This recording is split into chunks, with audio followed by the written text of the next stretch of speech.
The shuttle doors opened and stepped onto Prime for the first time. She was 17 years old, small for her age, and the only human who had ever walked through the gates of the Galactic Academy of United Species. Around her, hundreds of alien students moved in every direction. Some had scales, others had fur, and a few seemed to be made of pure light. Kept her head high and her expression calm as she walked toward the main building.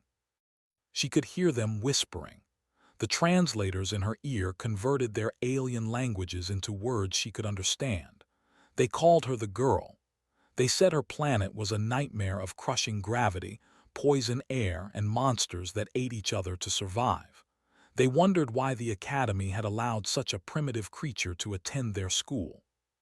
Ignored them all. She had learned long ago that words only hurt if you let them. The welcome assembly was held in a massive hall with floating platforms and lights that changed color based on the mood of the crowd. Found a seat near the back and watched as the Academy director, a being made of swirling purple energy, gave a speech about unity and cooperation among species. It was a nice speech. Did not believe a word of it.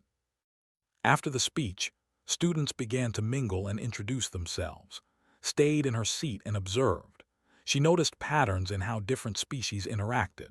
The tall crystalline beings kept to themselves and looked down on everyone else. The small furry creatures from the inner world stuck together in nervous groups. The aquatic species stayed near the humidity stations along the walls. Then the crystalline beings noticed her. Their leader was named. Learned this when walked directly toward her with 5 others following close behind. Was nearly 8 feet tall, with a body that looked like it was carved from blue diamond. Light refracted through in beautiful patterns, but there was nothing beautiful about the expression on that angular face. "So this is the human," said loudly enough for everyone nearby to hear. "The creature from the death planet. Tell me, little primitive, do you still eat the flesh of other animals on your world?" Stood up slowly. She was so much shorter than that she had to crane her neck to make eye contact. "Yes," she said simply, "we do." The crystalline beings laughed. It was a sharp sound like glass breaking. "Disgusting," said. "Your species lives for barely 100 years. You breathe a corrosive gas that would kill most civilized beings. Your planet tries to murder you with storms and earthquakes and diseases, and yet somehow you think you belong here among us." Other students had stopped their conversations to watch. Could feel hundreds of eyes on her, waiting to see how the primitive human would react. She took a slow breath and let it out. "I belong here because I earned my place," said. Her voice was quiet but steady. "The same tests you took, I took. The same standards you met, I met. If you have a problem with that, take it up with the Academy." Leaned down until that crystalline face was just inches from us. "I am taking it up with you, little creature. You do not belong here.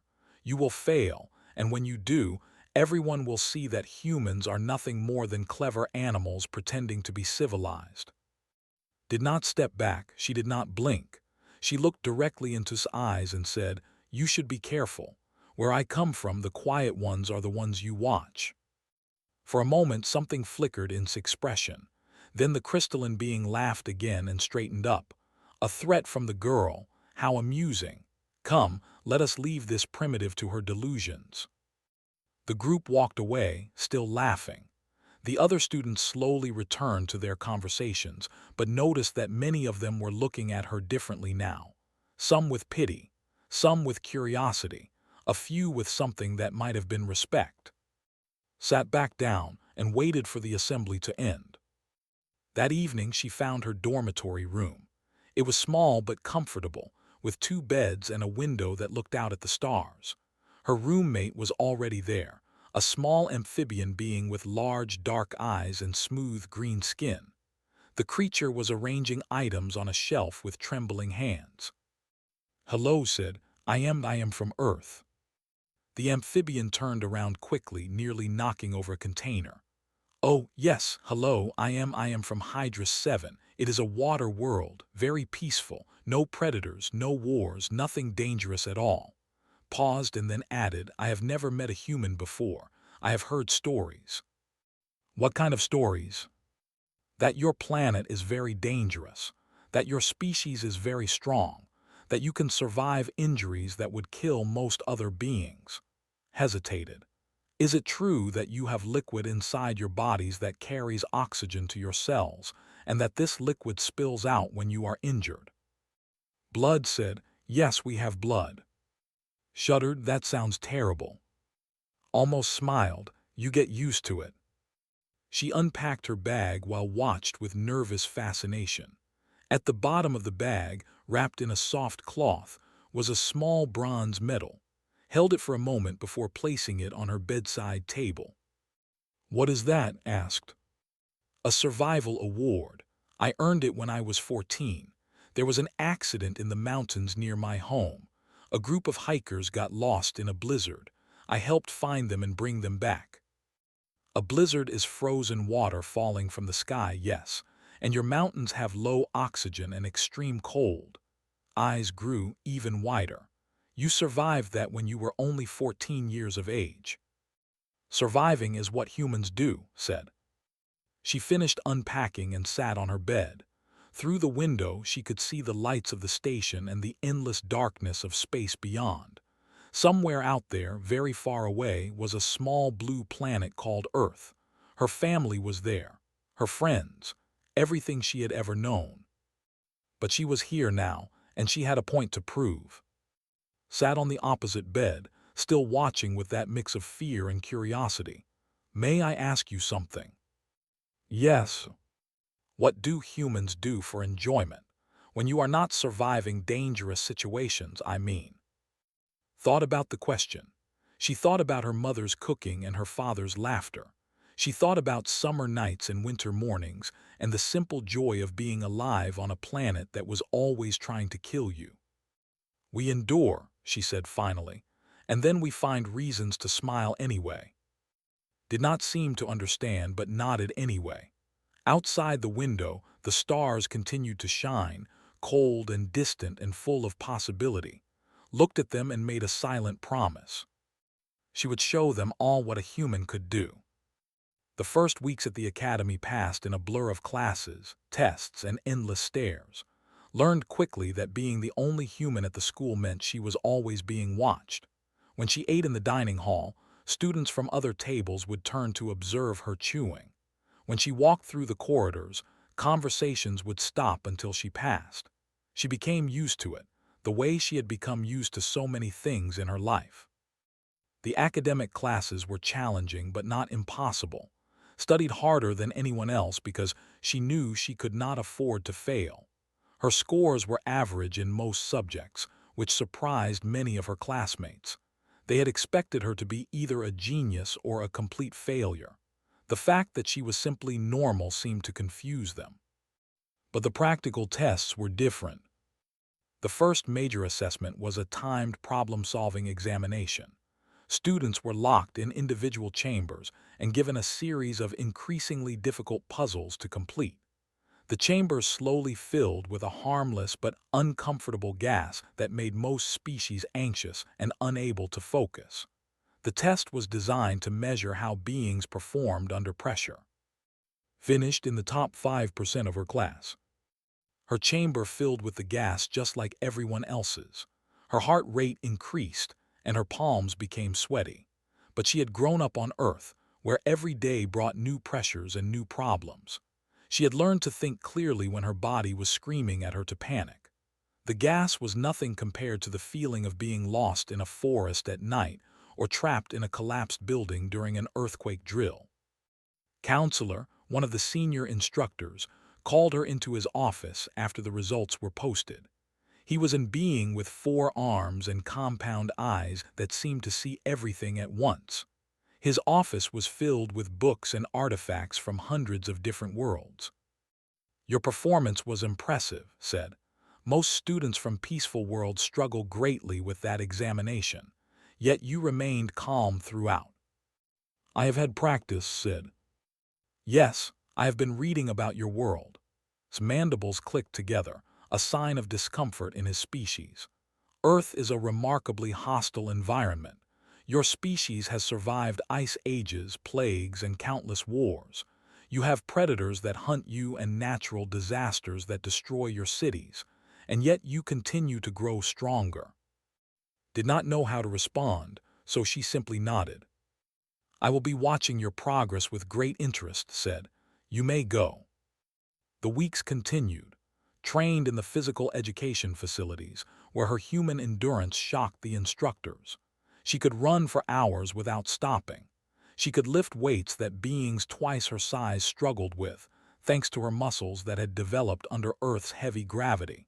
She could function without sleep for days when necessary, though she paid for it later. But the group did not forget their grudge. The harassment started small, would find her study materials moved or her food tray knocked over by someone who claimed it was an accident. Then it grew worse. Cruel messages appeared on her personal terminal.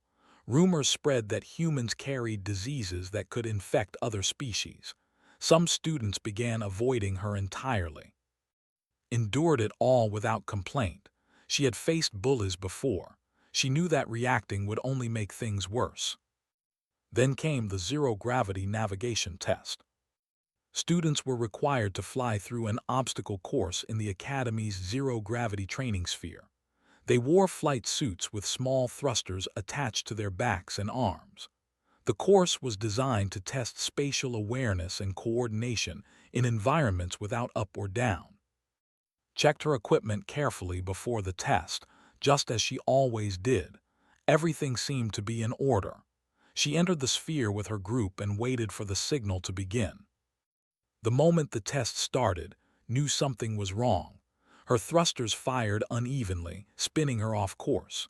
She tried to correct, but the controls were not responding properly. The other students zoomed past her while she tumbled helplessly through the air. She could hear laughter through her helmet communicator.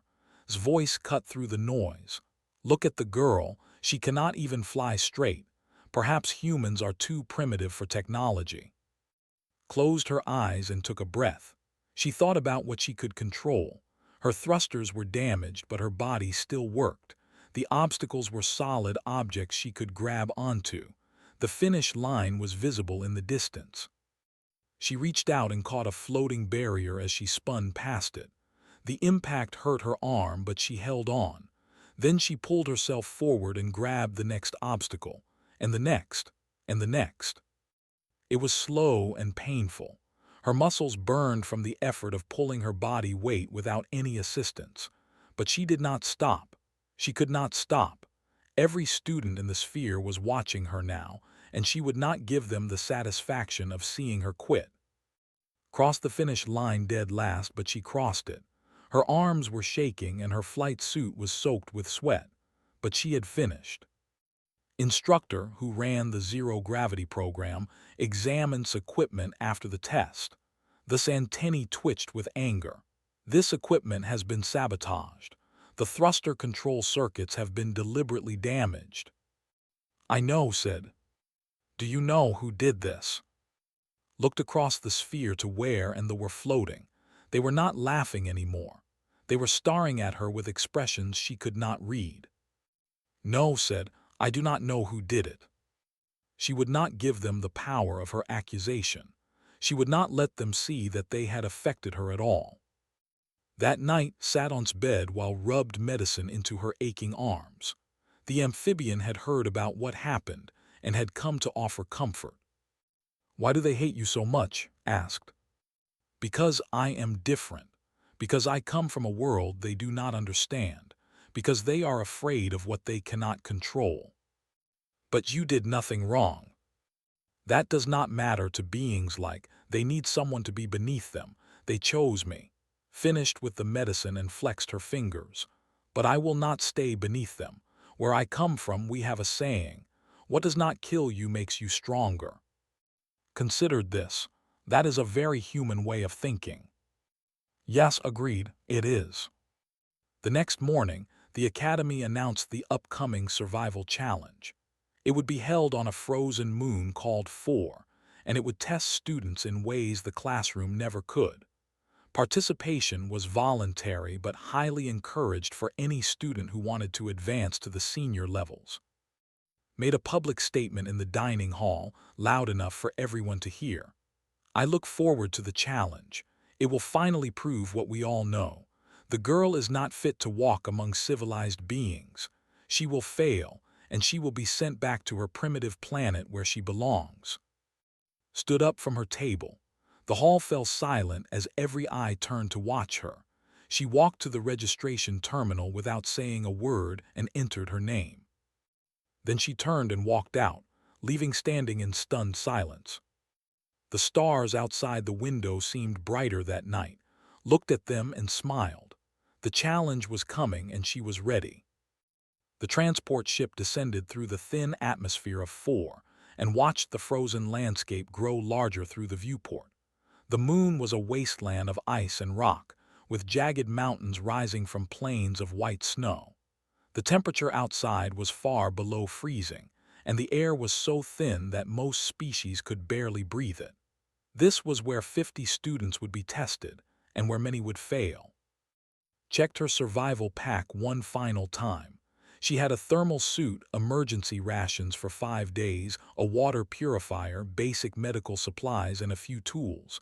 It was not much, but it would have to be enough. The rules were simple. Survive for 5 days. Reach the extraction point. Do not die. The ship dropped students at random locations across the moon's surface, spacing them far apart so they could not help each other. When's turn came, she jumped from the cargo bay and landed in snow up to her knees. The ship rose and disappeared into the gray sky, leaving her completely alone. She took a moment to orient herself. The extraction point was approximately 100 kilometers to the north. She had 5 days to cover that distance while staying alive. The cold was already biting at her exposed face, and the thin air made each breath feel incomplete, but had trained for this. She had studied the environment and prepared her body as much as possible. She started walking. The first day was the hardest. Her lungs ached from the low oxygen, and her legs grew tired from pushing through the deep snow. But she kept moving, stopping only to eat small portions of her rations and drink melted ice. When night came and the temperature dropped even further, she found a rocky overhang and built a small shelter from packed snow. She did not sleep well, but she slept. The second day brought a blizzard. The wind screamed across the frozen plains, throwing ice crystals that cut like tiny knives. Wrapped herself in every layer she had and continued forward, using a compass to guide her when she could not see more than a few feet ahead. Other students might have stopped to wait out the storm, knew that stopping meant falling behind and falling behind meant failure. On the third day, the blizzard finally passed. The sky cleared to reveal a cold blue expanse dotted with unfamiliar stars. Was making good progress, ahead of the schedule she had set for herself. She allowed herself a small smile as she climbed over a ridge and looked down into a valley below. That was when she saw. Her roommate was lying at the bottom of a ravine, half buried in snow. Even from a distance, could see that was not moving. The amphibian's thermal suit had torn open, and the cold was killing her slowly. Did not hesitate. She scrambled down the slope, sliding and stumbling until she reached side. The amphibian's skin had turned a pale gray color and her breathing was shallow and weak. Hypothermia. On Earth had seen it before. "Can you hear me?" The amphibian's eyes flickered open. "You should not be here. The rules say we must survive alone." "The rules can wait." Pulled out of the snow and examined the torn suit.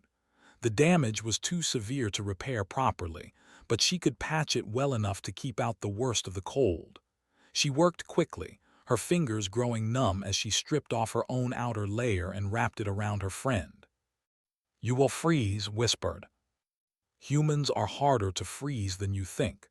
Now stop talking and save your energy. We are getting out of here together." Lifted onto her back. The amphibian was lighter than a human of the same size would be, but carrying another person through deep snow while climbing out of a ravine was still brutally difficult. His muscles screamed in protest. Her lungs burned from the thin air, but she kept climbing, one step at a time, refusing to stop. The hours blurred together, walked through the day and into the night, pausing only when she absolutely had to rest. She shared her rations with, even though it meant she would not have enough for herself. She shared her body heat when they stopped, pressing close to keep her friend alive. On the fourth day, they encountered the predator. It came out of nowhere, a massive creature with 6 legs and jaws filled with razor teeth. The beast was native to 4, one of the few life forms that had adapted to the frozen hell. It was hungry, and it had been tracking them for hours. The creature cornered them in a shallow cave, pushed behind her and faced the predator alone. It was twice her size, built for killing in ways that evolution had perfected over millions of years. Any sane being would have been paralyzed with fear. Was not any sane being, she was human. She made herself look as large as possible, spreading her arms wide and standing on her toes. She stared directly into the predator's eyes, refusing to break contact, refusing to show fear. On Earth, this was how you faced a dangerous animal. You did not run. You did not hide. You made yourself a threat. The creature lunged, moved faster than she had ever moved before. She grabbed a sharpened tool from her belt and drove it into the predator's eye as its jaws snapped shut inches from her face. The beast screamed, a horrible sound that echoed off the cave walls. Screamed back, louder, fiercer, pouring every ounce of rage and determination into that primal roar. The predator retreated. It was not worth the fight. This small creature was too dangerous, too willing to cause pain. The beast disappeared into the frozen darkness, leaving standing alone with blood on her hands and fire in her eyes. Stared at her from the back of the cave. You fought it. You actually fought it. Yes, wiped the blood on her suit and took a shaky breath. Now let us keep moving. We are almost there. They reached the extraction point on the morning of the 5th day. 19 students were already waiting, huddled together against the cold. When walked in carrying on her back, they all fell silent. She set her friend down gently and collapsed beside her, exhausted beyond words. The rescue ship arrived an hour later. Learned that of the 50 students who had entered the challenge, only 19 had finished on their own. Made 20, but only because had refused to let her die. Had been rescued by emergency teams on the 3rd day, having nearly frozen to death after making a series of poor decisions. Counselor was waiting when they returned to the academy. He looked at for a long moment, his compound eyes unreadable. Then he spoke quietly, so only she could hear. I have been studying your species' history. I read about something called World War II, millions of humans killing each other over beliefs and territory. The scale of violence was almost beyond comprehension. He paused. Your species frightens me, young one, but it also gives me hope. Any species that can survive what yours has survived and still reach for the stars has something special inside them. Did not know what to say. She was too tired to think clearly. Rest now, said, you have earned it. Slept for 14 hours straight. When she woke, was sitting beside her bed, watching her with those large dark eyes. Thank you, the amphibian said. You saved my life. You would have done the same for me. Hesitated. I do not know if I would have. I do not know if I could have, but I want to be the kind of being who would. She reached out and touched his hand gently. You have taught me something. You have taught me what courage looks like. Outside the window, the stars continued their eternal dance. Looked at them and felt something she had not felt since arriving at the academy. She felt like she belonged. The weeks following the survival challenge changed everything at the academy. Students who had once avoided now nodded at her in the corridors. Species that had whispered about the primitive girl now spoke of her endurance and bravery with something close to admiration. Had proven herself in ways that could not be ignored or dismissed. But hatred had only grown stronger. They had been humiliated by the challenge. While had walked through blizzards and fought predators and carried her friend to safety, had collapsed and needed rescue. The crystalline being could not accept this. It burned inside that diamond body like a fire that would not go out. Was eating lunch in the dining hall when approached. The hall fell silent as the tall crystalline figure walked directly to his table and stood there, casting a long shadow over her food. Human said the word was an insult. I challenge you to an honor duel. Looked up from her meal. A what? An honor duel. It is an ancient tradition among civilized species. When a dispute cannot be resolved through words, it is settled through combat.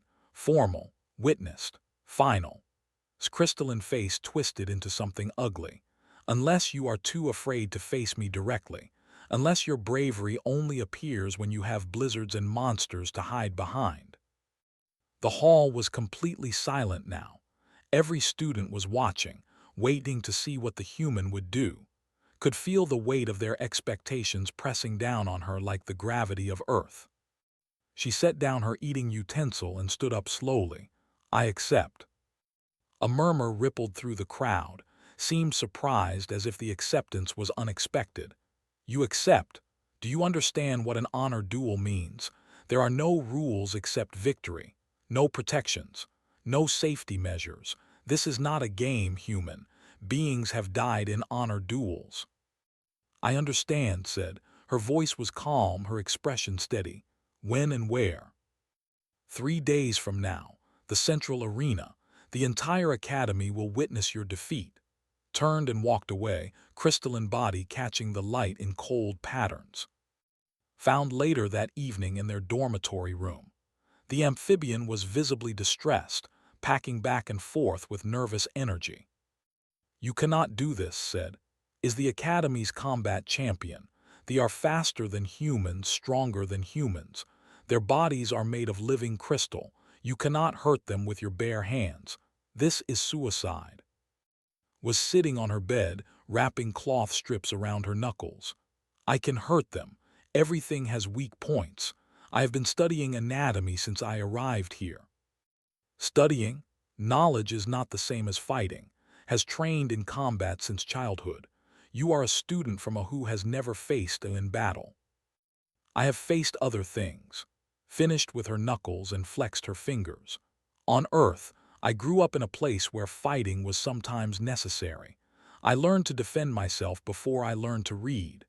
I survived situations that would have killed beings who did not know how to take pain and keep moving. Stop packing, take pain. Humans have a high tolerance for damage. Our bodies can absorb punishment that would incapacitate other species. We can suppress pain through willpower alone when we need to, and we can function through injuries that would stop most beings cold. Looked at her friend with serious eyes.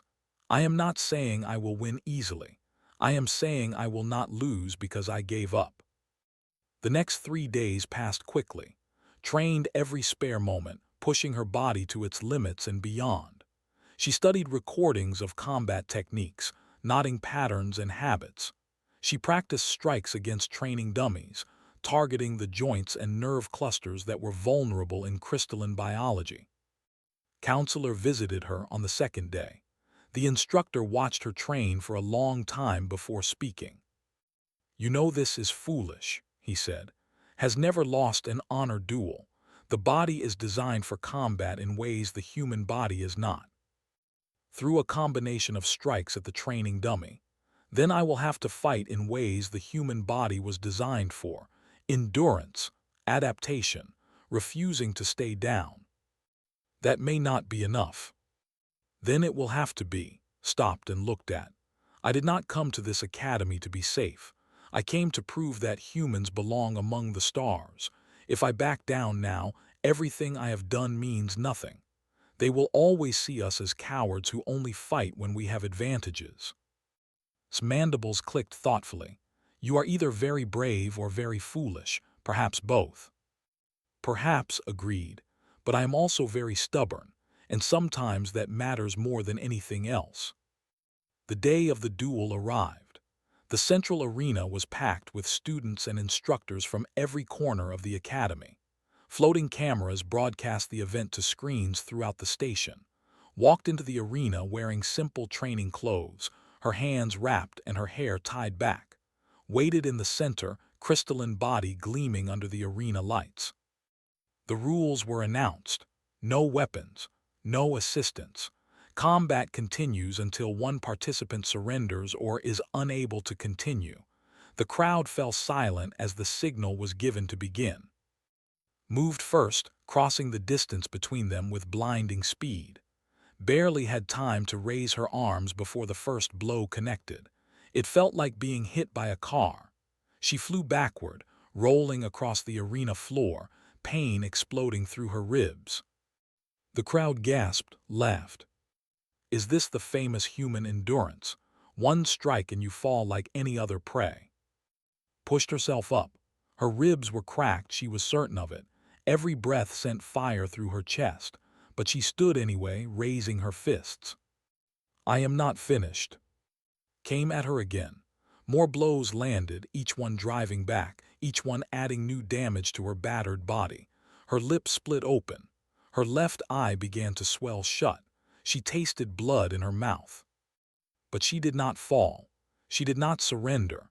She kept her feet under her and her hands up, absorbing everything could deliver. They began to tire. Crystalline bodies were powerful but not built for extended combat. Each massive strike consumed energy that could not be easily replaced. As movement slowed, became predictable. Saw her opening. She ducked under a wild swing and drove her fist into the nerve cluster at its lower joint. The crystalline being stumbled, followed with a strike to the throat, then the knee, then the same nerve cluster again. Each blow was precise, targeting the weaknesses she had studied for days. Fell. The crowd was completely silent, stood over her fallen opponent, breathing hard, covered in her own blood. Her body was screaming at her to stop, to collapse, to rest, but she remained standing through pure force of will. Surrender, she said. Her voice was rough but steady. I do not want to hurt you more than necessary. Looked up at her. For a long moment, neither of them moved. Then, slowly, the crystalline being lowered their head. I surrender. The arena erupted in noise. Students were shouting, cheering, talking all at once. Medical teams rushed forward to tend to both fighters, but barely noticed any of it. She was focused on staying conscious, staying upright, staying human. Reached her first, tears streaming down the amphibian's face. You did it. You actually did it. How are you still standing? Smiled through her split lip, because giving up was never an option. Later, after the medical team had treated her injuries, sat alone in the recovery room. The door opened and walked in. They moved slowly, still recovering from the damage to those nerve clusters. They stood in silence for a long moment, then spoke. How do you keep going when you should fall? Considered the question. She thought about Earth, about humanity, about all the times her species had been knocked down and had risen again. Because we learned a long time ago that falling is not the end, she said. The end only comes when you choose to stop getting up. Nodded slowly. Something had changed in those crystalline eyes. The hatred was gone, replaced by something else, something that looked almost like respect. You are a strange species, said, but perhaps not primitive, perhaps something else entirely. They turned and walked out without another word, watched them go, and then looked out the window at the stars. She was bruised, she was broken, but she was still standing. And that was all that mattered. The Grand Assembly Hall had never been so crowded. Dignitaries from across the galaxy had gathered for the annual recognition ceremony, filling every seat and standing platform with representatives of 100 different species. Floating banners displayed the symbols of the Academy, and lights shifted through ceremonial colors that each culture could appreciate. Sat in the front row with her fellow students, wearing the formal uniform of the Academy for the first time. The year had changed her in ways she was still discovering. She was stronger now, not just in body but in spirit. The girl who had arrived alone and afraid was gone, replaced by a young woman who had earned her place among the stars. sat beside her, the amphibian holding his hand with nervous excitement. Their friendship had become one of the most talked-about relationships at the academy. The girl and the peaceful water dweller, bonded by survival and mutual respect. Other students had followed their example, forming connections across species barriers that had once seemed impossible to cross. Even had changed. The no longer led a group of harassers. Instead, had become something of a defender, speaking out against those who tried to bully weaker students. And were not friends exactly, but they had found a mutual respect that surprised everyone who remembered their early conflicts. The ceremony began with speeches from academy leadership. Awards were given for academic achievement, for community service, for athletic excellence. Received a commendation for her performance in the survival challenge, and another for demonstrating outstanding courage in the face of adversity. She accepted them quietly, without grand gestures or proud words. Then the alarm started screaming. Red lights flashed across the hall as emergency broadcasts overrode the ceremony displays. The academy director rushed to a communication terminal, purple energy body flickering with agitation. When the director turned to address the crowd, there was fear in that swirling form. A massive asteroid has been detected on collision course with Prime. Our defensive systems have malfunctioned. Evacuation is impossible in the time we have. We are calculating alternative options. Panic spread through the hall like wildfire. Students screamed. Dignitaries shouted for information. Species that had been sitting peacefully together moments ago now pushed and shoved toward the exits, driven by primal survival instincts. Stood up. She pushed through the crowd toward the director, her voice cutting through the chaos. What exactly is wrong with the defensive systems? Can they be repaired? The director focused on her, perhaps surprised that anyone was thinking clearly. The primary control node has failed. The backup systems require manual activation from the exterior maintenance hub, but that hub is exposed to space and will be in the path of the asteroid fragments. No species represented here could survive the conditions long enough to complete the repairs. Humans could, said. The hall fell silent. Everyone was looking at her now, the same way they had looked at her when she first arrived. But the expressions were different. Instead of mockery and contempt, she saw hope. The radiation and temperature extremes would be fatal, the director said, even for a species. Maybe, maybe not. Humans have survived worse odds before. Turned to face the crowd. I need volunteers with technical skills to guide me through the repair process. I need someone to calculate how much time I will have. And I need everyone else to stay calm and trust that we can do this. For a moment, no one moved, then stepped forward. I will help coordinate the technical team. I know the station systems better than most. Counselor joined them. I will calculate the timing. We have perhaps 40 minutes before the asteroid reaches critical proximity. More students volunteered.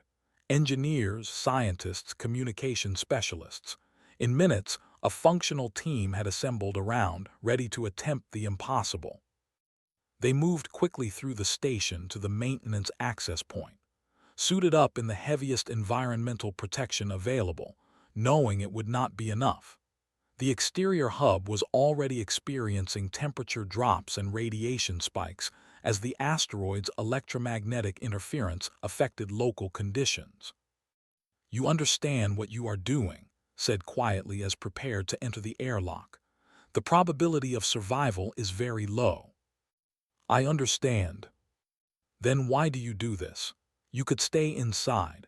You could let others attempt the repair. Why sacrifice yourself for beings who treated you with cruelty when you arrived?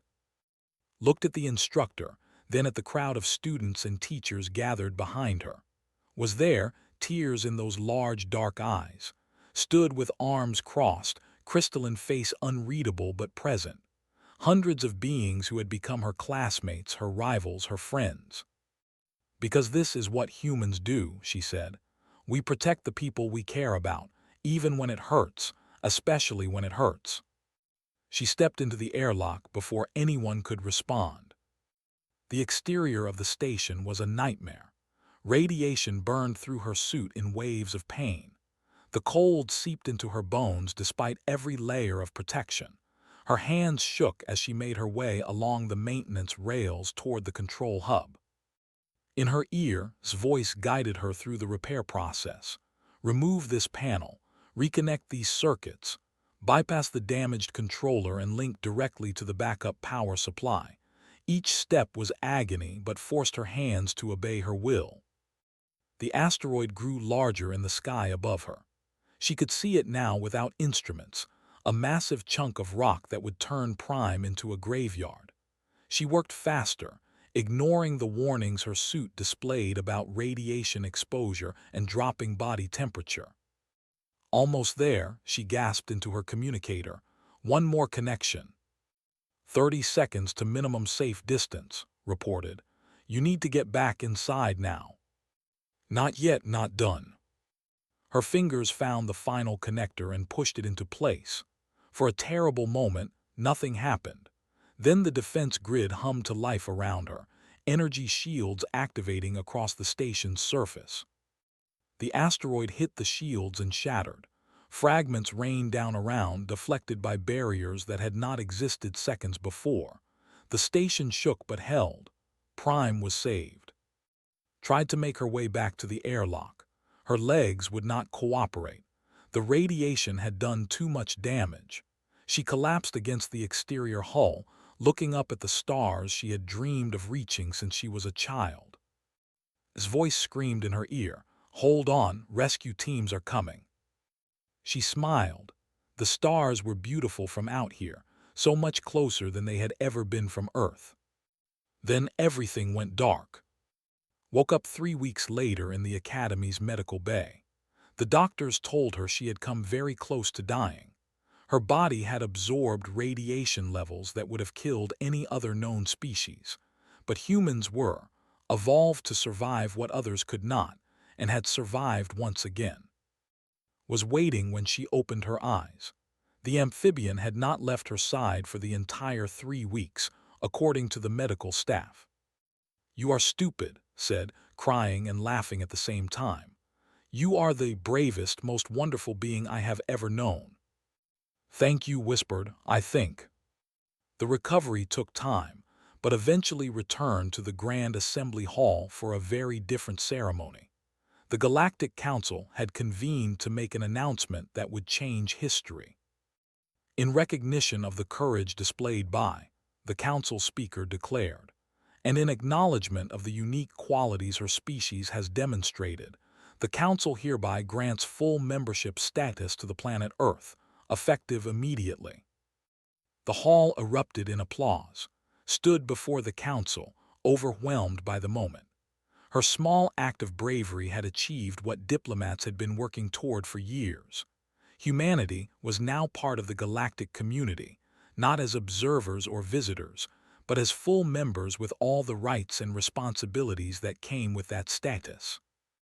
After the ceremony approached her, they bowed low, a gesture of deepest respect in their culture. "I called you primitive," said. "I called you an animal pretending to be civilized. I was wrong. Your species has something we forgot long ago, the will to rise no matter how many times you fall." Extended her hand, palm up in the human gesture of peace. Looked at it for a moment, then placed a crystalline hand against hers. "Perhaps we can learn from each other," said. "Perhaps we can." That evening stood on the observation deck, looking out at the endless sea of stars.